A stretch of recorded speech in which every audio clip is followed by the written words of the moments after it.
Hello viewers, welcome back to my channel R S cooking. আজকে আমি হাজির হলাম বাবুর্চি স্টাইলের রেস্টুরেন্টে বা বিয়েবাড়ির শাহী মোরগ পোলাও রেসিপি।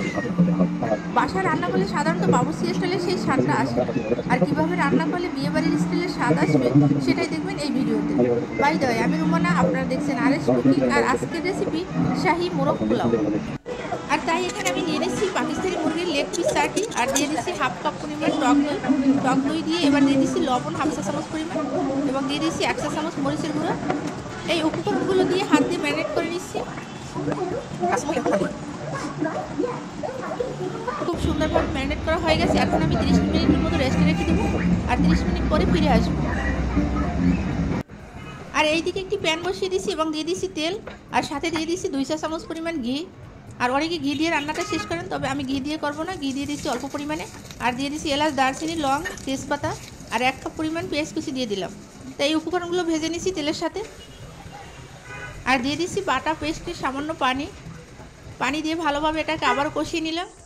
সাথে অ্যাড করলাম 1.5 চা চামচ পরিমাণ আদা রসুন পেস্ট, 1 চা চামচ জিরা বাটা, আর সামান্য লবণ দিয়ে দিচ্ছি। তো এই উপকরণগুলো তেলের সাথে আবারও ভেজে নিচ্ছি।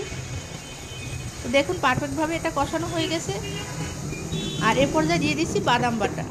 এখানে আমি কাঠবাদাম এবং পেস্তা বাদাম পেস্ট করে দিচ্ছি, আপনারা চাইলে এখানে চীনা বাদাম ইউজ করতে পারেন। তো সম্পূর্ণ উপকরণগুলো দিয়ে ভালোভাবে কষিয়ে নিচ্ছি এবং ফাইনালি দিয়ে দিচ্ছি পানি। আর এই পানিটা দিয়ে রান্নাটা শেষ হবে। কিছুক্ষণ কুক করার পর দেখতেই পাচ্ছেন বলক হয়ে আসছে। এবার আমি দিয়ে দিব সেই ম্যারিনেট করা রেখে দেওয়া মাংস, মুরগির লেগ পিসগুলো।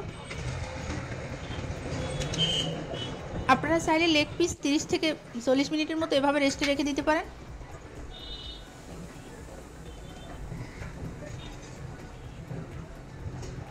তো সম্পূর্ণ দেওয়া শেষ। এখন আমি কিছুক্ষণ কুক করে নিব। আশা করি এ পর্যন্ত বুঝতে কোনো রকমের অসুবিধা হয়নি। তো ঢাকনা দিয়ে ঢেকে দিলাম। এবার আমি কুক করে নিচ্ছি কিছুক্ষণ।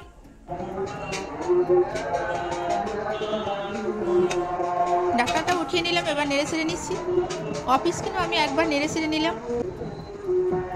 এখন দিয়ে দিচ্ছি জাস্ট 4 থেকে 5টা কাঁচামরিচ।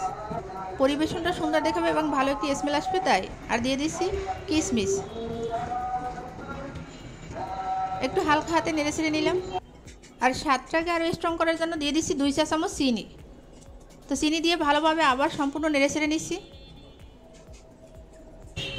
একদম সিম্পলভাবে রান্না করা যায়। যদি পুরো ভিডিওটি মনোযোগ দিয়ে দেখেন তাহলে আপনি এরকম একটি রেসিপি তৈরি করতে পারবেন। তো ঢাকনা দিয়ে ঢেকে দিচ্ছি। কিছুক্ষণ কুক করার পর রান্নাটা ফাইনালি শেষ হয়ে গেছে। আর এ পর্যায়ে আমি নামিয়ে নিব। কালারটা কিন্তু অথেন্টিক একটি কালার আসছে। একটা একটা করে লেগ পিসগুলো সম্পূর্ণ আমি একটি বাটিতে নামিয়ে নিলাম, আর ঝোলটাকে আলাদা করে রেখে দিলাম। এখন পোলাও রান্নার পালা। দিয়ে দিচ্ছি একটি নন স্টিক কুকিং এবং দিয়ে দিচ্ছি তেল, এলাচ, দারচিনি, তেজপাতা পরিমাণ মতো দিয়ে দিলাম। পেঁয়াজ কুচি দিয়ে দিচ্ছি হাফ কাপ পরিমাণ। এটাকে ভেজে নিচ্ছি তেলের সাথে ভালোভাবে। পেঁয়াজটা ব্রাউন কালার হয়ে আসার পর দিয়ে দিচ্ছি চিনি গুঁড়া, সুগন্ধি চাল। এখানে আমি হাফ কেজি চাল দিয়ে দিচ্ছি, আপনারা চাইলে এখানে বেশিও দিতে পারেন। চালটাকে তেলের সাথে মিনিমাম 4 থেকে 5 মিনিট ভেজে নিতে হবে, সেক্ষেত্রে পোলাওটাও কিন্তু অনেকটা সুন্দর হবে। আর এখন দিয়ে দিচ্ছি ফুটানো গরম পানি। অবশ্যই পোলাও রান্নার ক্ষেত্রে গরম পানি দিবেন, তাহলে পোলাওটাও কিন্তু অনেকটা ভালো হয়। 1.5 কাপ পানি দিয়ে দিচ্ছি এবং 1.5 কাপ লিকুইড দুধ দিয়ে দিলাম, মোট 3 কাপ।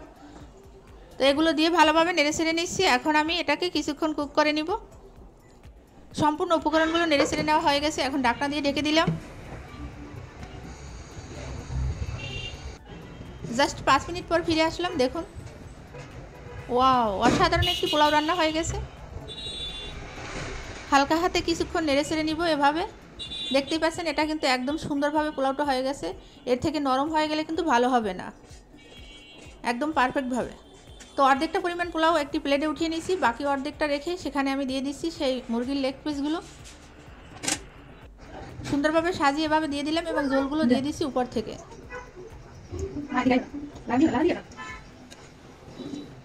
কতটা ইজিভাবে রান্না করলাম দেখতেই পাচ্ছেন। তো ঝোলগুলো দেওয়া শেষ। এবার আমি উপর থেকে দিয়ে দিচ্ছি সেই রেখে দেওয়া প্লেটে পোলাওগুলো। উপর থেকে দিয়ে এটাকে ভালোভাবে নেড়ে ছেড়ে এভাবে রেখে দিব কিছুক্ষণ দমে। তো 5 মিনিট দমে রেখে আবার আসলাম। এবার নেড়ে ছেড়ে নিচ্ছি। এখন আমি দিয়ে দিচ্ছি 2 চা চামচ পরিমাণ ঘি। ঘি দিয়ে সম্পূর্ণ উপকরণগুলো আবারও হালকা হাতে নেড়ে চেড়ে নিব। অসম্ভব মজাদার এই মোরগ পোলাও রেসিপিটি রেস্টুরেন্টের স্টাইলকেও হার মানাবে, এতটা টেস্ট হয়। আর উপর থেকে দিয়ে দিচ্ছি বেরেস্তা। বেরেস্তাটা আগে ভেজে নিচ্ছি, আর বেরেস্তার সাথে অবশ্যই একটু চিনি মেখে দেবেন, সেক্ষেত্রে ইন্টারেস্টিং বেশি হবে। ফাইনালি প্লেটে সার্ভ করলাম আজকের মোরগ পোলাও রেসিপি, বিয়েবাড়ির স্টাইলের এবং রেস্টুরেন্টের স্টাইলকে হার মানাবে এতটা টেস্ট এবং এতটা মুখরোচক একটি রেসিপি মোরগ পোলাও। আর আজকের এই মোরগ পোলাও রেসিপিটি কেমন হচ্ছে অবশ্যই কমেন্টস বক্সে জানিয়ে যাবেন। আর ভালো লাগলে একটি লাইক, একটি শেয়ার দেবেন এবং আমার নতুন চ্যানেলটি সাবস্ক্রাইব করে পাশে থাকবেন। দেখা হবে নেক্সট এপিসোডে। সে পর্যন্ত ভালো থাকুন, সুস্থ থাকুন। আল্লাহ হাফেজ।